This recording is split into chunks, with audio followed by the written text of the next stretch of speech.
the portion of the week called Tzav. As the Kabbalists explain, all of those days before the 15th day of the month of Aries, the full moon of this month, which is considered to be one of the most powerful nights and days of the year, there is an energy that is cosmically available to any individual in this universe to be used to create the most powerful breakthrough in our life, in our destiny. All of those days before, preparing us, our consciousness, our mindset towards this night of the full moon of Aries known as Passover. So we'll talk about the energy of the week, and as this energy helps us to prepare our consciousness in a very specific way towards the night of Passover. The first idea is from the teachings of my teacher, from the Rav. The Rav explains in one of the books, Days of Power, there is a whole section regarding the consciousness of Passover, of Pesach. And the Rav writes, naturally, everyone would like to know what the future holds for them. Even if some of us don't believe there is a way to know what the future will be, there is a nature within each one of us. We all would like to know what's going to happen. What the Kabbalists explain is that the future for each one of us is being determined by the choices that we make in every moment in this journey called life. So there are parallel universes and infinite different potential things that can take place in whatever so-called our future. But the idea is that whatever future will manifest depends on the choices that each one of us make in every present moment of our life. When in the spiritual level we understand that this is what will determine my future, of course, the next natural thing that will be awakened inside of any of us is the desire to make the right choices.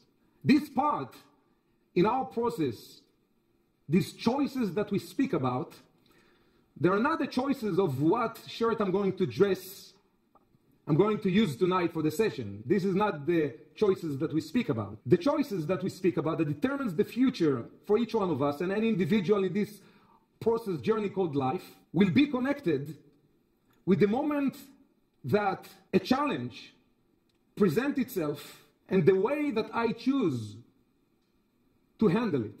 When the challenge presents itself, what for the majority of the world seemed to be there is no choice regarding the way I'm going to handle the challenge. If someone does something that is pushing my button, if somebody does something that seems to be wrong, there is a reactive mechanism in each one of us, almost a robotic reaction. In the same way that, God forbid, if you forgot that you just turned on the stove and you put your finger on the stove and there is a reaction of the nerve system of your body just, to get away from the fire, right? However, not anything and everything that seems to be fire in our life that we react so fast and so robotically will be a fire. If it is true fire, of course, take your hand out of it, right? But not everything that feels or seems to be fire, and the fire now is obviously not that physical fire, but it will be that when things are heating up, when the challenge becomes stronger, when it seems to be something goes in the wrong way, the wrong direction, that moment when things happening, when the opportunity comes to choose the way I'm going to handle that moment. Restriction, it's a big word in all the teachings of Kabbalah, since Kabbalah 1, since we're giving you guys the foundation of the wisdom. But what is this restriction in the most simple way about? Is going against my robotic reactive tendencies. How much of the day I'm capable to realize that I operate from reactive energy, and I'm capable to develop my spiritual muscle to restrict, to go against this natural robotic tendency.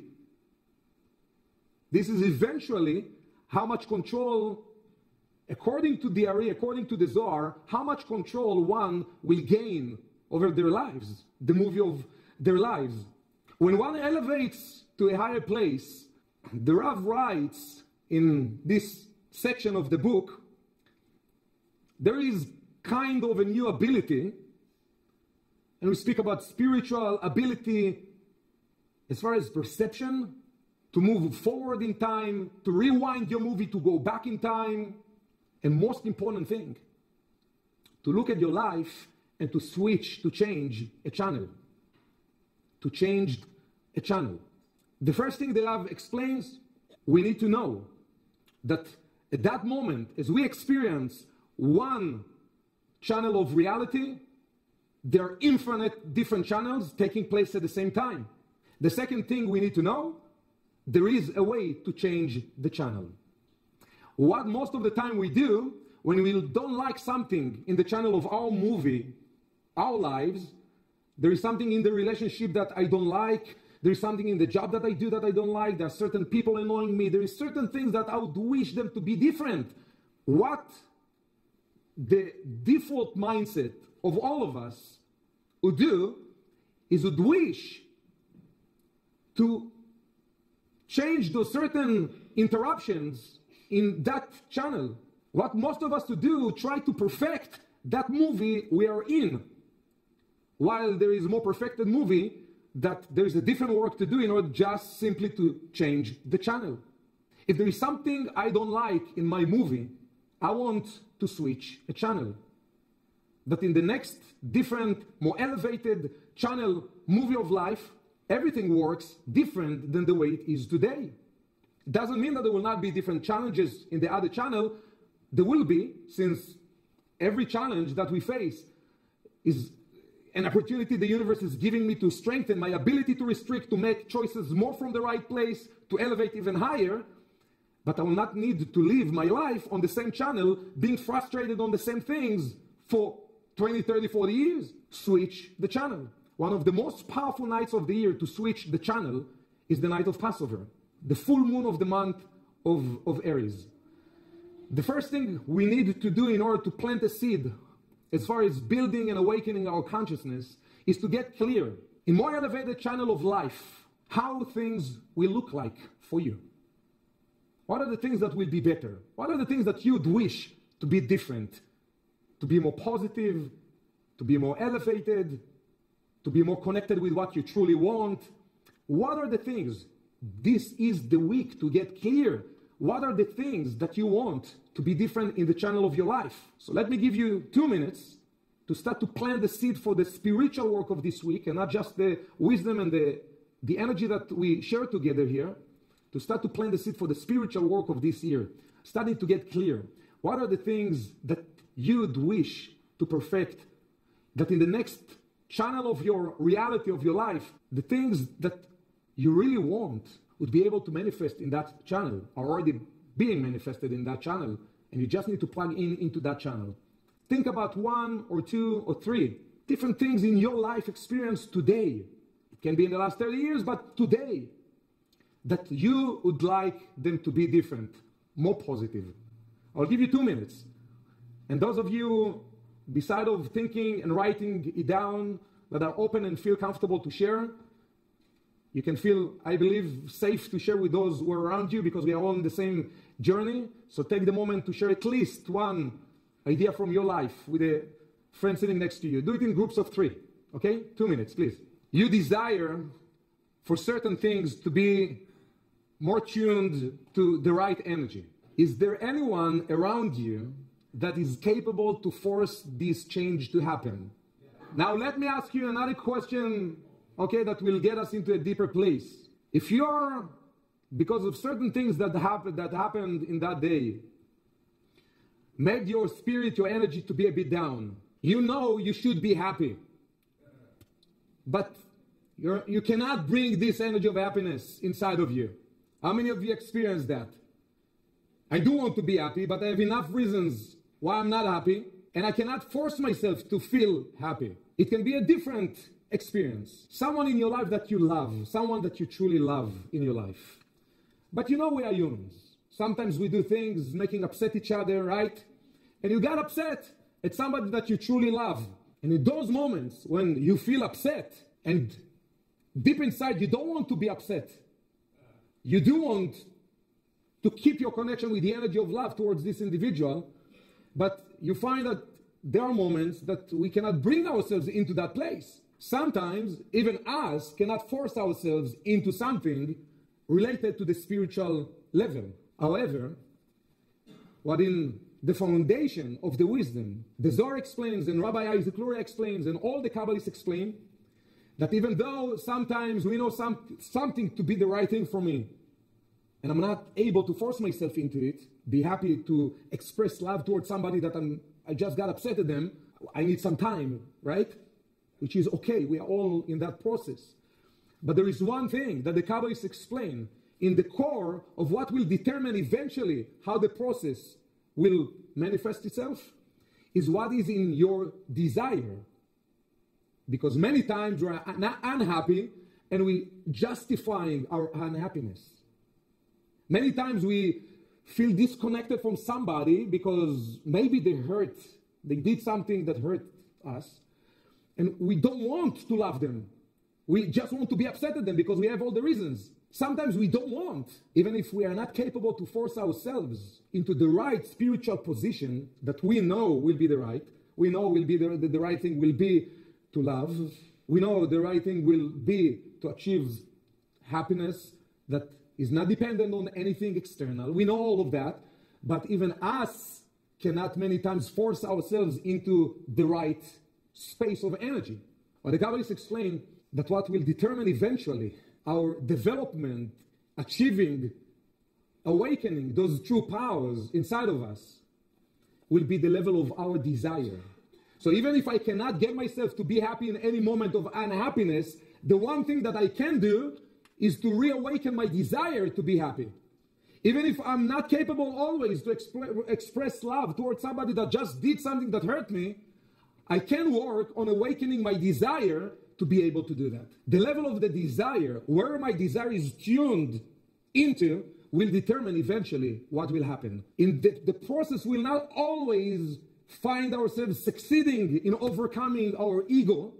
However, if the desire it is to tune to the right channel, the level of the desire will determine the future. The process might be challenging, but the level of the desire will determine eventually to what channel we are plugging into.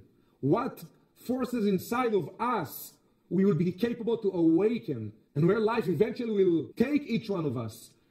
All depends on the level of the desire.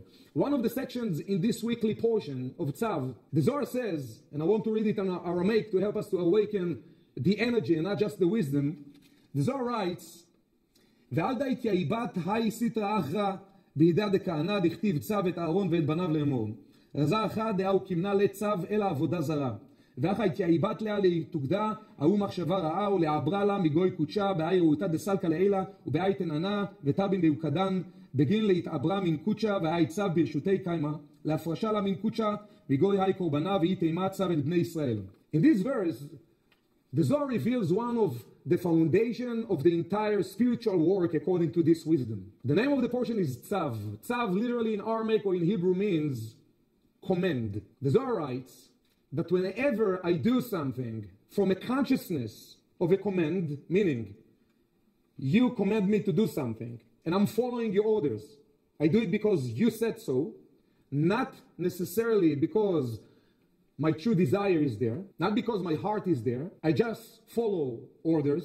The moment that an individual does things in life from this level of consciousness, I do because I was asked to do. This doing, as positive action it might be, considered to be in Hebrew Aramaic called avodah zarah, meaning idol worshipping. Idol worshipping in another way is when I get to do the right things with the wrong consciousness. What is the wrong consciousness? And what happens when we do things with wrong consciousness? We're all here to elevate our consciousness. We're all here to strengthen our consciousness. What does it mean, wrong consciousness? The Zohar writes, "Raya ma'imna, מנה דפיסחא בימינה דשליט עלי וליל שימורים כולו צריכים למהווה שמורים ונטורים מחמץ ושאור בכל שהוא וכל מאכלים ומשקים כולו נטורים ומאן דנתיר לא בחמץ ושאור גופי נתיר מיצר הרע לטאטה ונשמתה לעילה." As the Zohar explains in this verse, wrong consciousness, a consciousness that is not aligned with my true essence, will be consciousness that is being motivated by fears. Whenever I do something that is fear-based, this is coded in the word chametz. Chametz literally means leavened bread. The leavened bread, as most of us know, this is one of the things that we don't use in the 7 days of Passover, the physical one. However, what the Zohar explains, it is not about not just using the physical leavened bread in those 7 days, since it becomes a physical thing in this universe that attracts negative energy. However, Kabbalistically, it is not just that we don't use or eat anything connected with leavened bread. We want to understand what is the consciousness of the leavened bread. The Zohar dividing into two. One is coded as chametz. The second one is coded in the word se'or. Se'or literally means east. Chametz means leavened. Two terms that the Ari is getting into explaining what they represent. One represents something internal inside of me that's motivating me, my actions, my choices in the wrong direction. The other one, se'or, what coded as east, it represents a force which is external force that affects my choices in my life. One is internal and the second one is external. So one represents internal force that deceiving me, that getting me in life to make the wrong choices, wrong actions. And the other one represents external reasons for me to end up to do things with the wrong consciousness. Okay. So, two forces. One will be internal reasons that we can find for ourselves, why we are confused, why we have doubts, why we afraid, internal reasons. The second one, there are external reasons, things that are happening around us, that in our mind, because of the external situations, we are confused, we have doubts, we are afraid. Internal and external. The combination of those two code names, se'or and chametz, the leaven and the yeast, the Ari explains equivalent in the numerical value.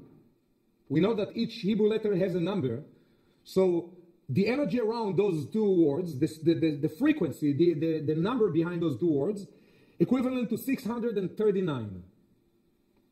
639, the Kabbalists explain, it has the same number, the same frequency, the same numerical value for the word in Hebrew, the tree of knowledge. The tree of knowledge. As long we are plugged to the channel of the tree of knowledge, we are disconnected from the channel known as the tree of life. Of course, we want to plug into the tree of life. We do want to be plugged in to a level of consciousness, our inside internal soul abilities to be able to see how every challenge is an amazing part of the training program of this universe to help me to grow and to expand to the 100% of my capabilities in this world, and nothing in this world truly goes against me. I'm not afraid of anything, the tree of life, the tree of knowledge, the ups and downs of life. Sometimes things work for me, sometimes not. The combination of those two forces, equivalent to the same numerical value of the tree of knowledge, is what brings our consciousness to be locked in to the reality of the ups and downs. In the manifestation of those energies, the Kabbalists divide it into another two sections, two types, to be able to recognize. And those two types that of forces that affect each one of us in the day-to-day lives. The way we operate in life, from the simple things to the more important things in life. In order to find out those two forces and how do they affect our choices, our lives, the Kabbalists divide them into another two. One will be certain and different fears that affect me. And the second one will be different addictions that we have. Addictions, as we know, spiritually, they're never just physical addictions. Addictions, it will be anything in a spiritual level that I'm being attracted to that is not good for me. Fears and spiritual or physical, different things that we're being attracted to since we receive certain type of energy from them, that they are not helping us to develop our life to the place where we want it to be. when I'm being controlled, when my consciousness being controlled by fears, or when my consciousness is being controlled by the drive for things that fulfilling some aspect inside of me that I know that they are not the most healthy thing for me. Those desires, they are the desires that keeping each one of us in a spiritual bondage, being locked in a certain channel of living life that is not the true way to fulfill our destiny. In order to break out of the bondage, in order to break out and to plug in to a more elevated channel, the work always begins in our consciousness. So I will need to recognize in those days till the time of Passover, what is the Seor, what is the Chametz, what are those fears that still controlling my decisions, my choices, my actions, and what are those areas in my life that's still being driven by searching for energy that deep down I know it is not the healthy energy for me, and it will not have the power to bring me to connect, to plug into the right channel that I want my life to be in. What are the types of fears that controlling us? The first one, my fear not to look good in the eyes of people. If the drive of what I do it is to look good in the eyes of people, because it's driven from a fear of not looking good in the eyes of people, even if everyone will think I'm amazing, it will not get me to experience the true fulfillment my soul could experience. I will need to break through this fear. I cannot let this fear to keep controlling me. This is one type of a fear. Another type of a fear, I'm afraid to lose comfort. We achieve certain comfort in life, and we're afraid of losing comfort. So this fear will motivate us to keep that comfort that we have. Eventually, the universe will have to do something to help us to break out of this comfort zone. Why? Because within the comfort zone, as we all heard in many other sessions, we cannot truly fulfill our destiny. Part of fulfilling our destiny is breaking out of our comfort zone. We all know that, but we still, some of us have this fear of losing comfort. Another type of fear, fear of commitment. Commitment to a certain job, commitment to a certain relationship. It might be the ultimate relationship of your life, but this fear of commitment will not get this individual with this fear to fully commit to what they do. This fear will dictate eventually the choices we make. We need to recognize the fears that are controlling us.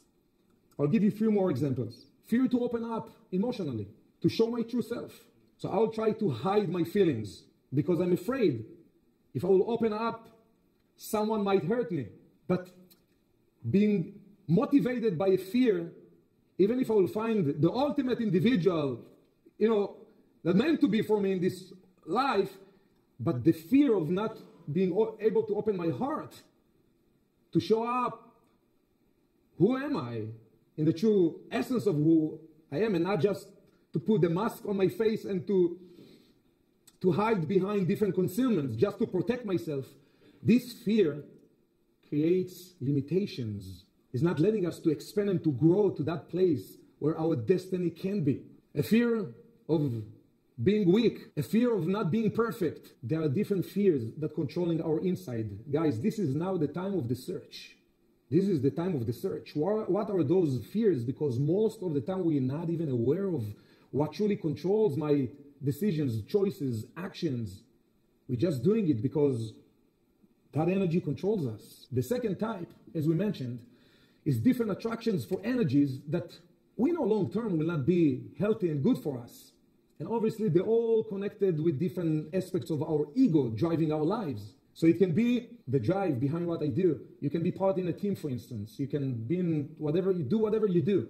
But the drive is, what Aries wants to be the first one. They want to be the first one. First one to achieve certain things. The first one on the line. The first one.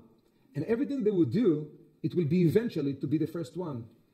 You end up to be the first one without experiencing the true fulfillment that could be there for you, because it's a limited drive to be the first one. Why would you mind to be the second one if you will gain all the fulfillment? Of course, it's ego. I would feel less because somebody else is better than me.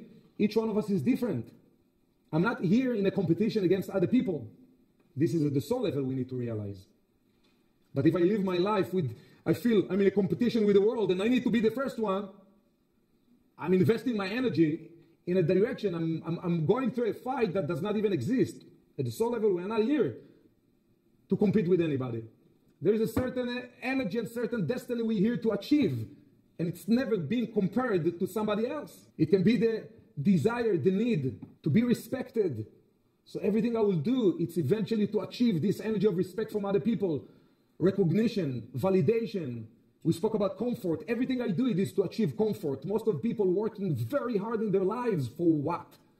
To achieve one day comfortable lives. This is the whole journey to achieve moment of being comfortable, and then life will bring different other challenges that will make me feel uncomfortable. Life, it's not about achieving comfort. This is not the purpose of life. So this desire, the love for the comfort, that everything I do is eventually to achieve the comfort, will never get me to manifest and to utilize and to tap to the true destiny that meant to be for me. So different attractions for different energies, that they will be limited. I'm going to give you a few minutes to recognize at least one, and it can be more, of the fears that driving, that motivating, the motivation behind what you do, not because you want it. It's just there in you, controlling. Or certain attraction for different energies that driving your life, that motivating what you do.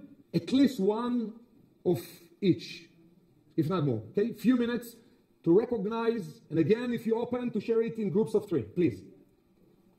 What the night of Passover is about is breaking out of the bondage of those internal, external energies that dictating, controlling our mind, emotions, actions, decisions, choices, that they are based on limited drives, either fears or attractions for temporary external energy that we can receive. Breaking out of this bondage. In order to break out of the bondage of limited consciousness, it takes 7 steps. According to the Ari, 7 steps. I want to give you now the 7 steps, and next week I'm going to explain to you the way it works.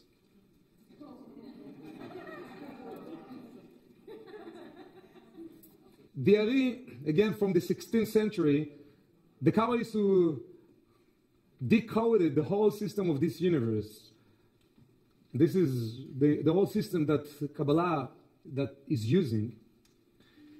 Explains that the spiritual development of consciousness of a vessel is not by accident, is connected with the physical development in this world. The first phase, this is the Aramaic words. The first one called Ibur, which means impregnation or conception. Before soul comes into this world, there is first of all, pregnancy. The second phase called Leida, which means birth. Normally it takes 9 months physically in the process of a human being, right? Maybe different, creatures in the world have different process. But the second phase is coded as Leida, which means birth. The third phase called Yenika, which means breastfeeding. This entire process of these 3 phases relates to the development of the soul within this world till the age of 3. So the first 3 phases, there are phases that we will understand what they represent in the spiritual level, that part of our development in a spiritual level is completely dependent, is not truly up to what we are aware of. There is a part of our soul process that is not connected to what you do or don't do right now. It's connected with other things related to past life, related to different energies that are not connected with the now. You find yourself in certain channel in life, living certain destiny in life, coming into this world to this certain family, with those certain fears, those certain addictions, those certain gifts. It's not because of what you have done now. There is a certain part of the destiny is already dependent on the history of the soul. However, there are another 4 phases, which is called Katnut Aleph, Katnut A. Katnut A, it's a phase in a spiritual level relates in the physical level to a kid between 3 to 5 years old. 3 to 5 years old. I will repeat it next week when we get into the entire way that the system works. The following phase will be Gadlut A. Gadlut A will be related to the process in this physical world of a kid between 5 to 12, 13 years old. 5 to what? 12 or 13. Katnut B will be another phase, relates to the ages of 13 to 20, and Gadlut B will be related to the ages 20 and up. Is this clear so far, the information I gave you? Okay, so the 3 first phases are completely dependent on things that you are not even aware of right now. So the true development starts from the 4th phase, which is Katnut A. Let me give you the levels of the consciousness Diari, Rabbi Isaac Luria shares, related to those ages. 3 to 5, the drive is completely selfish drive. A kid, 3 years old, wants the candy for themselves alone. For a 3 years old, it is completely okay. They are just kids. Unfortunately, as the Kabbalists explain, some get stuck with the program of Katnut A even when they are 70 years old. They cannot break through this mentality of, if I don't go to get what I want at the time that I want, I'm completely frustrated and I'm angry and I'm upset and I feel everything goes against me. It can be a 70 years old individual in this world operates with a program, spiritual program of Katnut A. Gadlut A, the kid between 5 to 13, the kid between 5 to 13 starts to recognize that in order to get things that they want, they need to do something. So if I will behave nicely at the time of dinner, my parents will give me certain things that I want. If I will get the right grades at school, then I will get whatever gifts that I want. Now it's, back at the time, we would use the examples of the bicycle, but today it's the Nintendo Switch. I understand that some of us don't know even what it is, but maybe the iPhone, right? So if I will behave nicely and if I will do the right things, I will get the things that I want. This is a level of program of consciousness for the development between 5 to 13 years old. Unfortunately, this program still affects many of us, and we view life, if I will give, I will get. This manifests as the desire to give for the sake of getting. When our giving being motivated by our personal agenda. Why do I give? Because there's something I want. So you know what? I need to help this individual and eventually I can get what I want. I want to clarify. It's not good or bad. It is just limited program to use. It cannot drive my destiny into that channel that I want, as we spoke at the beginning. The 4th one, which is between the Katnut B, which is between 13 to 20, it will be the teenager phase. We all went through the teenager phase, right? I don't really see anyone here still in the teenager phase, at least physically. But what is the teenager phase between 13 to 20? The Kabbalists explain that spiritually, the creative force is being awakened. This is why physically it affects from those around those ages. The ability even to give birth is manifesting. The ability to give life is manifesting. The creative power within each one of us is being awakened. There is a spark. It is not just physical abilities. There is a spark of energy inside of us. However, 13 to 20, this spark is being awakened. And this desire is being awakened. I want to create. I want to be unique. I want to find my power. I want to have those dreams manifested. I have this drive of the teenager of doing and manifesting and creating without having the capability yet to manifest everything that I want. Brings imbalance between my desire to do and to create and my inability to manifest all of what I want to do in the pace that I want. This imbalanced energy, this is the imbalanced energy that any of us as teenagers went through. However, some stuck with this phase of development, with ability to do, with the desire to do and to create, but they don't find yet the ways of manifesting themselves in this world.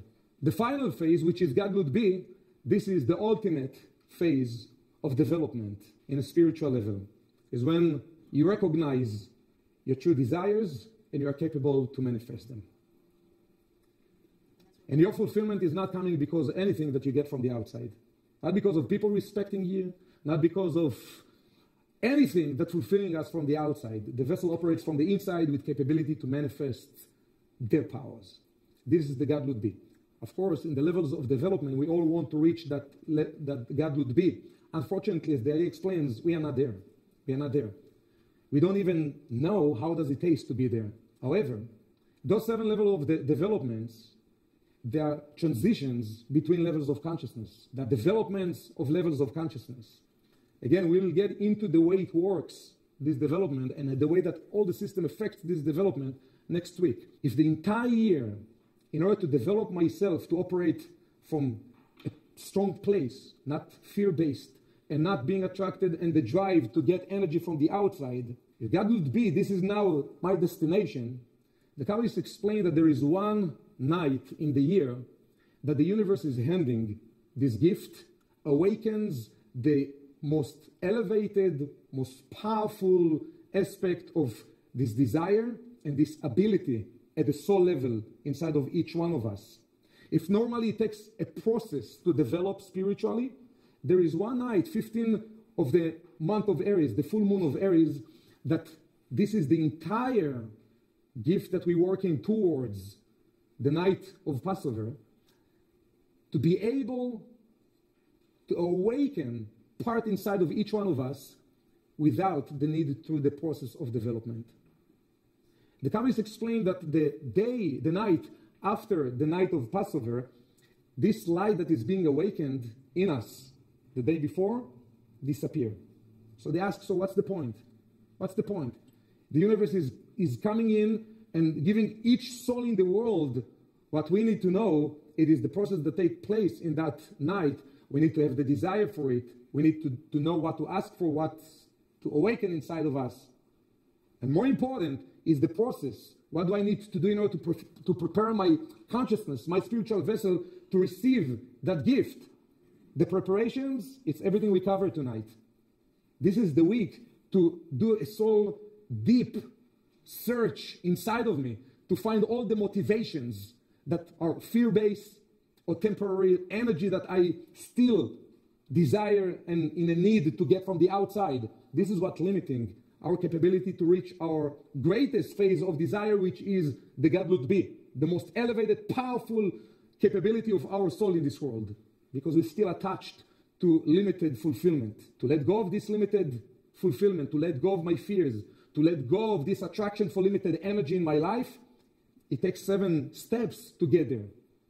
But the whole idea of this month and the whole idea of the night of Passover, it is just one day of the year that the universe is giving us the ability to go there without the process.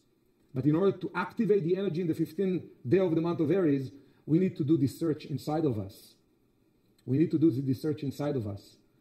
So this week will be for the search. More I find the internal driving forces and motivations that they are naturally aligned with the mature aspect of my consciousness and my vessel and my capability as a soul in this world, more I find all of those areas in my life.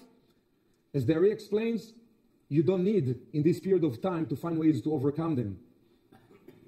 In the levels of development, we do need to find ways to overcome them. In this period of time, we don't need to find ways to overcome our fears or to overcome our addictions. We don't need to, we just need to own them.